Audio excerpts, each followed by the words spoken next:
Cool. Okay.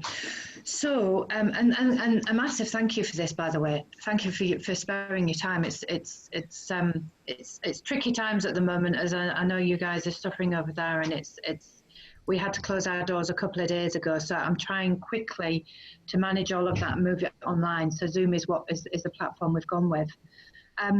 We've not started using it with students yet. I've started trialing it with some tutors and just finding our way around. But we, as well as one-to-one lessons, we do a lot of group lessons. And one of the biggest groups that we have are a group of ladies that we call the Harmony Bells. And there's 7 in the group, and they obviously do different harmonies and that kind of thing. So my singing tutor, who actually, as I was saying, Cassie is from New York herself originally, but has been across here for 20 years. She leads the Harmony Bells, and it's really just a question of how on earth we're going to be able to get 7 ladies together harmonizing using Zoom. What would be the best way for us to manage that? Well, I think that is one of the scenarios where you really do hit a bit of a wall. Yeah. You can't, there's one aspect is latency, which means that how fast the signal, the information travels. And there's always a bit of delay. So if I counted 1, 2, 3, clap on my end, you would be in time with what you're hearing, but I would hear you be late, if that makes sense. Yeah, so absolutely. That's a latency issue. And I think with singing and maybe string instruments, that's going to be a little less problematic, but with guitar or percussion, it's very noticeable. Mm-hmm. But also, you're not going to be able to hear concurrent sounds, sort of, multi-track sounds, if you will. So one of the few workarounds in this situation in terms of working with people will be to mute everybody, mute all, and have the one person being the creating sound or time. So from their point of view, they will be in time and singing at pitch. But you're not going to be able to hear everyone else singing like you would in a choir. The only way to get that effect is through quite a lot of effort of editing and lining up pre-recorded videos. You've probably seen some of these where they have the little boxes and they're singing. But there's actually quite a lot of work with, everyone has to record a video and then you have to sync it up in post-production. So I don't think it's really possible in Zoom, unfortunately. Okay, so basically just get one person to sing at a time and mute everybody else that's within the group is probably the best, but then, okay. What about if the tutor were to pre-record something and send it to them prior to the lesson and they were to sing along with the recording? Would that? Yeah, you could. One of the things you can do is share your screen, and while sharing your screen, you can also select system audio, which means it will very clearly and very high quality actually play whatever the computer is playing. Okay. The one thing I'm not 100% sure about is if you will also hear their voice at the same time. That would be possible to hear sort of a backing track and a voice at the same time. But another alternative is you could have that backing track and have the person sing along with it in their room. So they're hearing it kind of, you're playing it through the computer speakers, and then the Zoom is hearing it through its own microphone. And that works. It'll sound a bit lo-fi, like low quality, but that will work as a workaround. But yeah, you can do pre-recorded things. And especially if you're discussing people's work, and they upload videos to YouTube, you can share that screen and that video and then discuss it so everyone can watch the same video and then digest it. So that's one little workaround. A lot of these things are not going to be direct replacements for what you probably need, but they offer something with sort of a creative approach. Okay. And yourself, if you have sort of like groups and you're wanting them to all play together, would you then use a different platform to Zoom? Do you know what I mean? Do you ever move away from Zoom to do that? There's not really any existing option for that. It's sort of the ultimate desire of music teachers right now is to play together.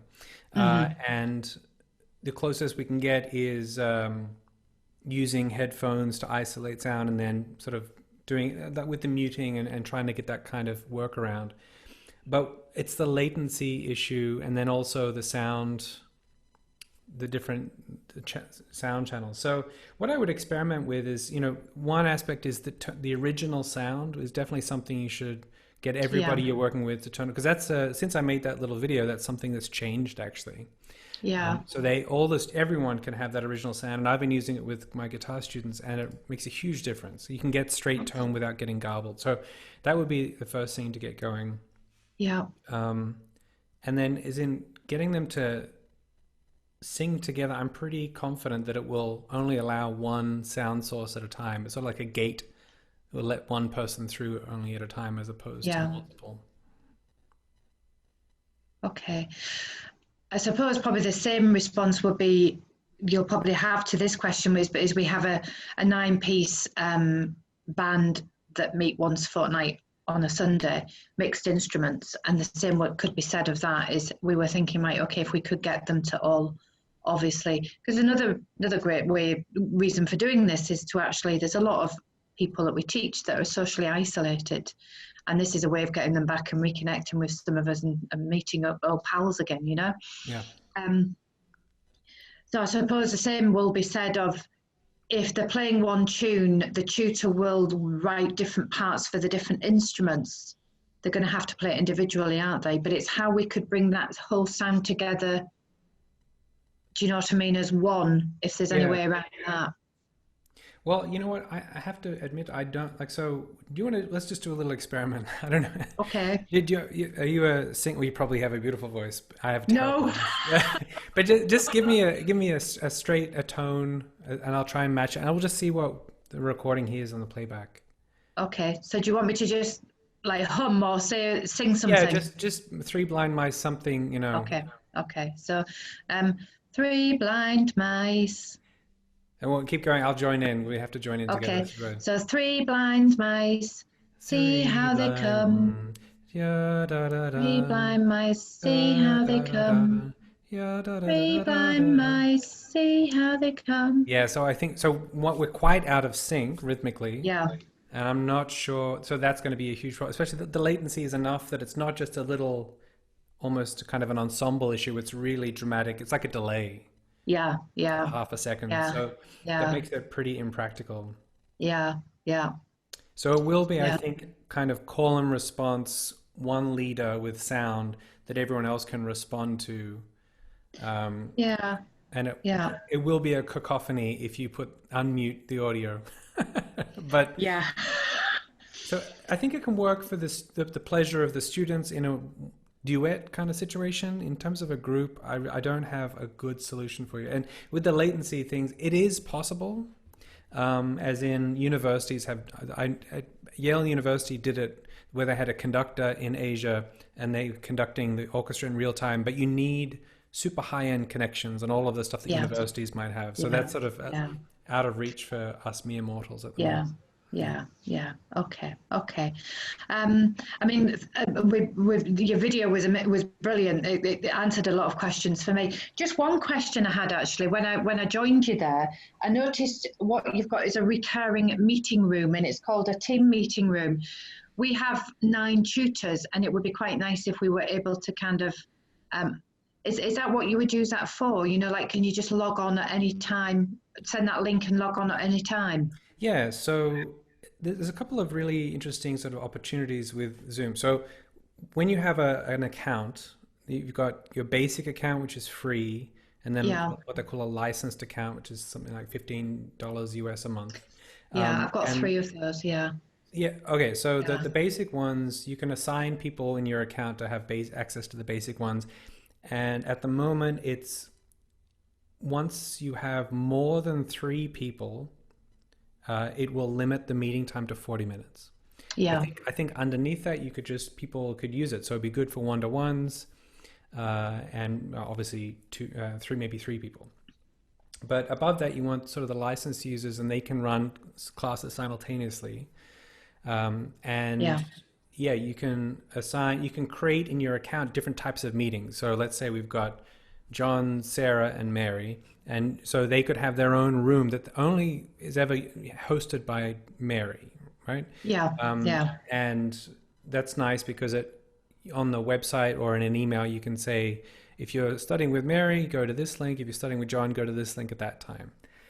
You can also create other rooms for specific things. Like if you have a rehearsal at 7 p.m. on a Thursday, that can be one dedicated link.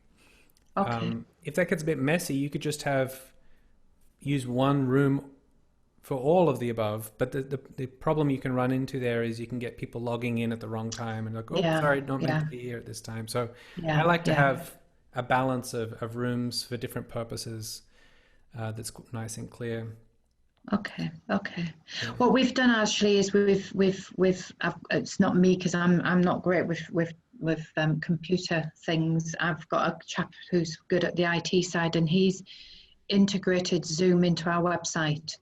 So so basically what we're having is because we've got about 170 students that will come in through the door every week for lessons. So trying to get them all online has been a nightmare. But so basically they get registered, then they get a login, they get a username, and they log in, and they log into, obviously they get allocated to a classroom and to a tutor. And then they've got a forum on there and a news post as well. So we've tried to kind of make it like a little community.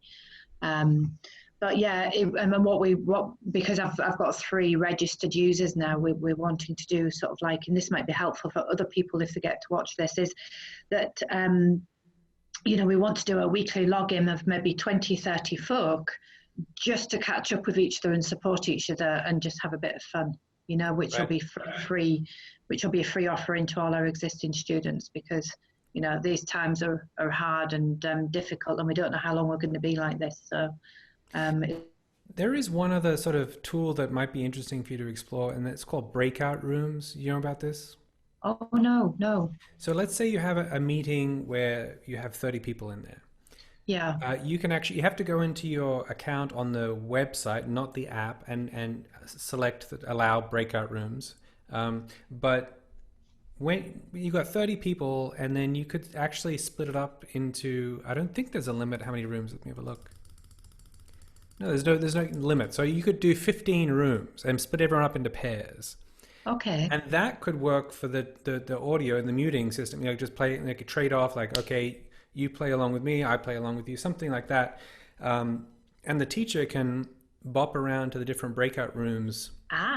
Yeah. So that could be a nice solution for like the ensemble of 9, and then you break it up into small groups and they can work, and then they come back together and then discuss things. It's not the perfect solution, but it's an interesting one. It is, yeah, that actually is. I mean, that could be a bit of fun as well, actually. Yeah, so I think that's something I haven't been using very much, but I think it's something that will be really nice to use. And you can actually, the host can control it as in, okay, everyone goes there, and then you can close them yourself and say, you got 60 seconds to come back to the main thing. It's literally like going to other rooms. Yeah, it's like a virtual online class school, isn't it? Yeah. No, that sounds good, actually. That sounds good. And is it quite easy to set up those kind of separate reoccurring spaces? Yeah, I mean, the breakout rooms you sort of can do you can actually pre-program it with, so you set up your types of meetings, like Mary's meeting, and you can say we always have X amount of breakout rooms. Or you can just, I mean, on my Zoom right now, I can see it down the bottom, and it's click on it and it says, how many rooms. So let's say we had 30 people, and you can say assign them to 2 rooms. It'll just split them automatically. Okay. And then you can, if you want, you can move them around, or you can actually do it manually and go, this person this room, this person that room, etc. Yeah. Well, that sounds really good, actually. That sounds really good. Yeah. I think it could function quite well. Yeah.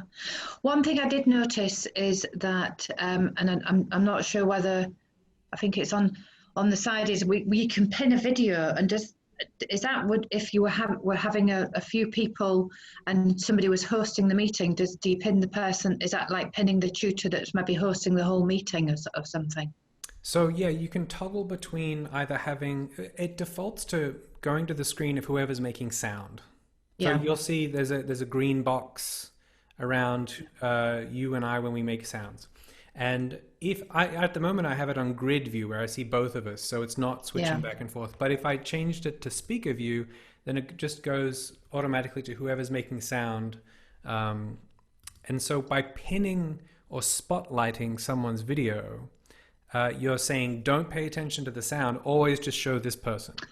Ah, right. Okay. So Okay. that's useful, although it I very rarely use it. I mean, it's useful if let's say if someone's giving a lecture, Yeah. that would be a great use case. Yeah. But in a classroom situation where you actually want to see whoever's talking, Mm. it's a bit of juggling to try and spotlight and then take it away.